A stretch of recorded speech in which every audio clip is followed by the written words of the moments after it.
أهلا بكم يا أصدقائي السلسلة الجديدة أفكار افتتاحيات الشطرنج. كتب الشطرنج كتيرة ومتعددة، والكثير من الخبراء كتبوا عن الافتتاحيات، وتم تقسيمها حسب النقلة الأولى إلى افتتاحيات بدء الملك أو افتتاحيات بدء الوزير. والحقيقة الافتتاحيات مليئة بالتفريعات ومليئة بالتشعبات اللي ممكن يحتار فيها الكثير مننا، ولكن لو احنا عرفنا افكار الافتتاحيات بصفة عامة ومبادئ الافتتاحيات، وكمان عرفنا الفكرة وراء افتتاح معين، ده هيسهل لنا نص المهمة في دراسة الافتتاحيات. ومن هنا جاءت فكرة السلسلة باني اقدم المكتوب في الكتب بطريقة مبتكرة، انها بتقدم فكرة مركزة عن كل افتتاح ومجموعة من التفريعات اللي بتكفي اللاعب المتوسط ان يبدأ بيها الدور ويعبر بسلام مرحلة الافتتاح.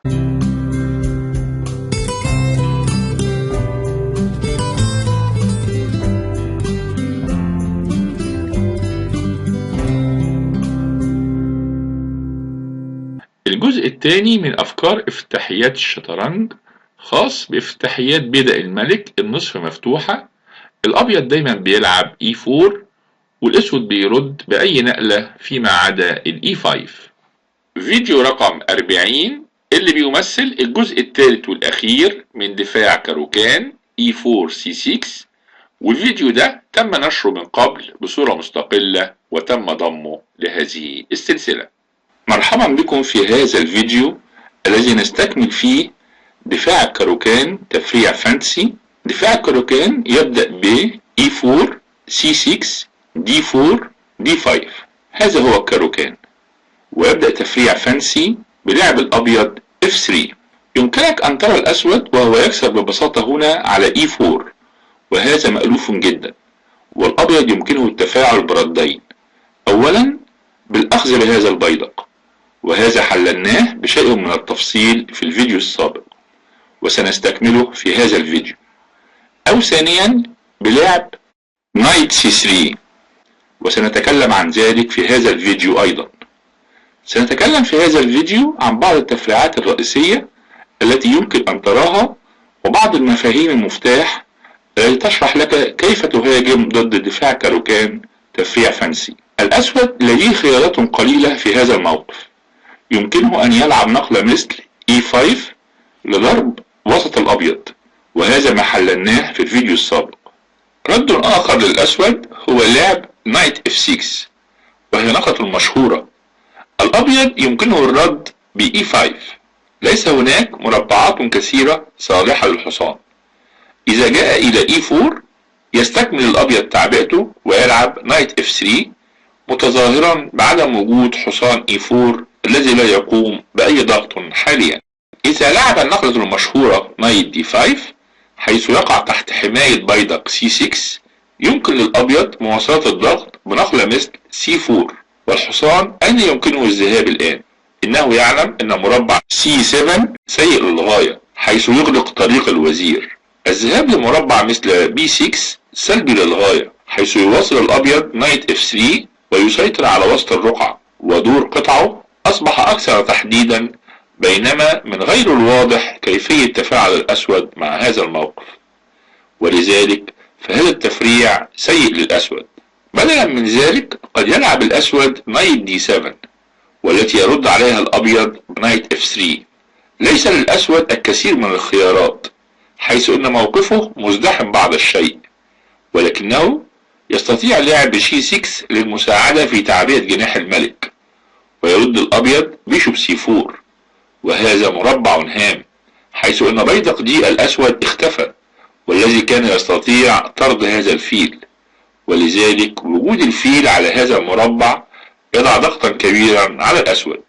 وبعد بيشوب G7 يستطيع الأبيض التبييت في جناح الملك، والأسود لا يستطيع إيقاف أي تطوير في موقف الأبيض الذي لديه مباراة جيدة.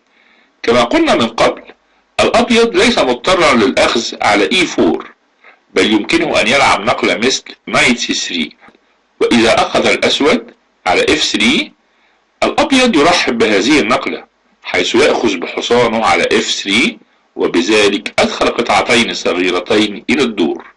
ولكن إذا لم يأخذ الأسود ولعب نقلة مثل نايت F6 والأبيض لا يهتم، إذ سيواصل بF takes E4 ويصل إلى موقف شبيه بالسابق، وبعد ذلك يلعب نايت F3 وكذلك يلعب فيله إلى C4، وهذا الموقف كنا قد وصلنا إليه بينما لم يكن الحصان موجود هنا على C3.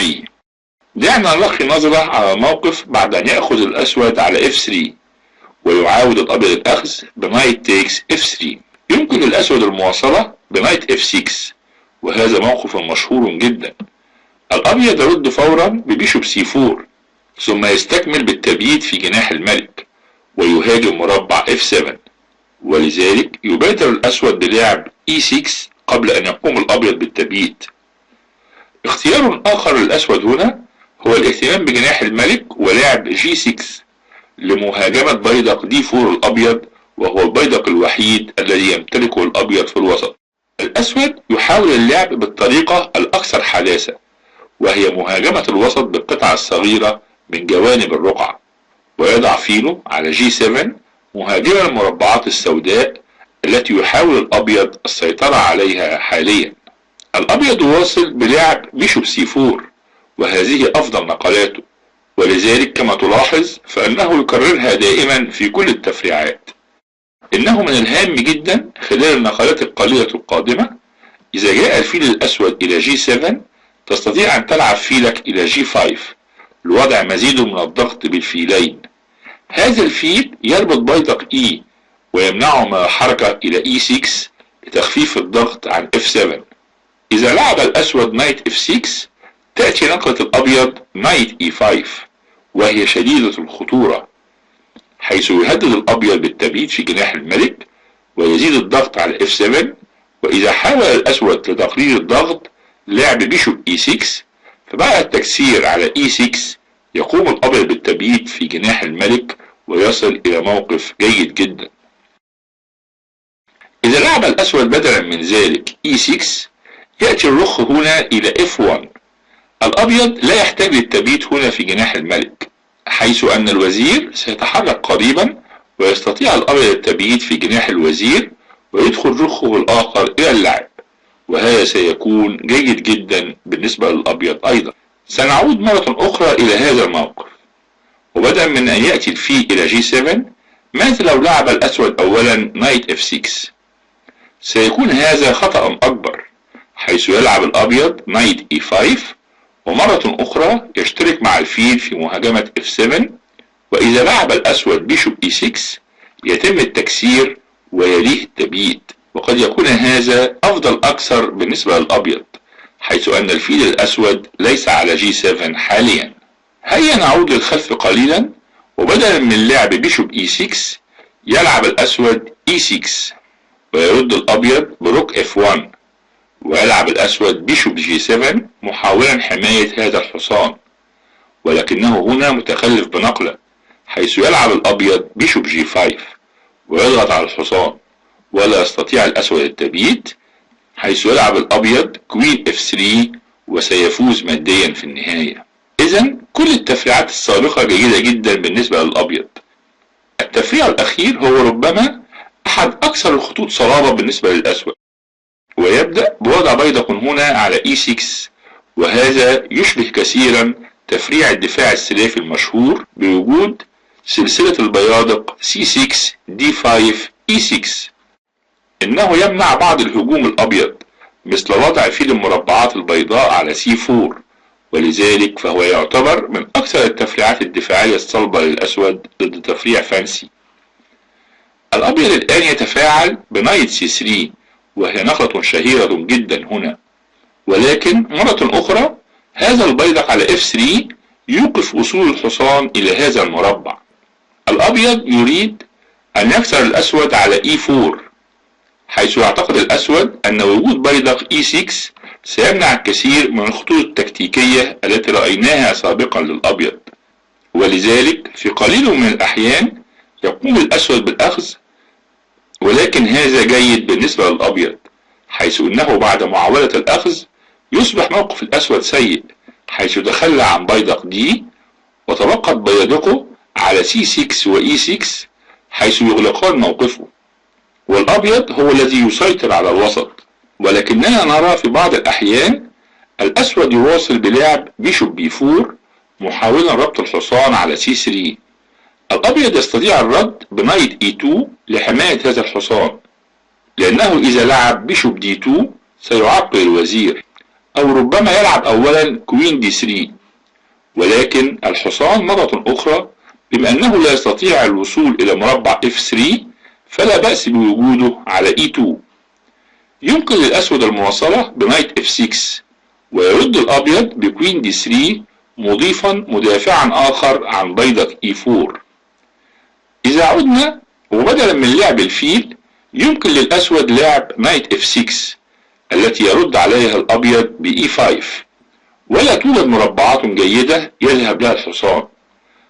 وإذا تراجع إلى G8 فإنه يخسر نقلة كاملة والأبيض يسيطر على الرقعة. وإذا ذهب إلى D7 يواصل الأبيض تدعيم موقفه بلعب F4 وفيما بعد يلعب نايت F3. الحصان الأسود يمكنه أيضا الذهاب إلى H5 ولا يستطيع الأبيض اللعب الفوري ل G4 بسبب تداعيات رد الأسود كوين H4 تشيك، ولذلك يكمل الأبيض ببيشوب D3 ويليها بكوين D2 ثم التبييت في جناح الوزير، حيث إنه لا توجد مربعات جيدة لفيل المربعات البيضاء، ولذلك التبييت في جناح الوزير جيد في هذا الموقف. هناك بعض النقلات السيئة التي يمكن أن تراها هنا بعد E6 نايت C3 وهي متابعة الأسود C5. هذه النقلة منطقية حيث يريد الأسود في النهاية وضع فيله على C5، ولكن الأبيض يرد فورا ب E takes D5 E takes D takes C5. والآن الأبيض لديه الحصان والوزير يهاجمان بيدق D5، وبعد أن يأخذ الأسود مثلا ببيشوب تيكس C5 يأخذ الأبيض البيدق الهام D5 ويتفوق ماديا، ولذلك C5 نقلة سيئة للأسود.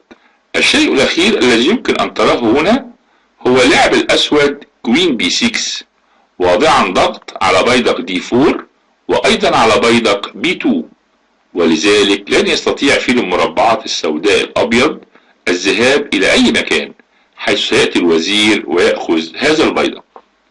هنا يستطيع الأبيض المواصلة بلعب A4 بهدف الذهاب إلى A5 فيما بعد لإحباط لعب الأسود في جناح الوزير، ويرد الأسود بلعب بيشوب B4 مهددا هذا الحصان على C3، ويرد الأبيض ببيشوب E3 واضعا مدافع آخر لبيدق D4 حيث أنه ليس عليه قلق الآن على بيدق B2، والباقي يعتمد على طريقة لعب الأسود. فإذا لعب حصانه إلى F6 يرد الأبيض ب E5. إذن منذ نقلة E6 لا توجد الكثير من الخطوط الحادة حيث إنها تشبه الدفاع السلافي الصلب، ولكن موقف الأسود مزدحم ومغلق قليلا.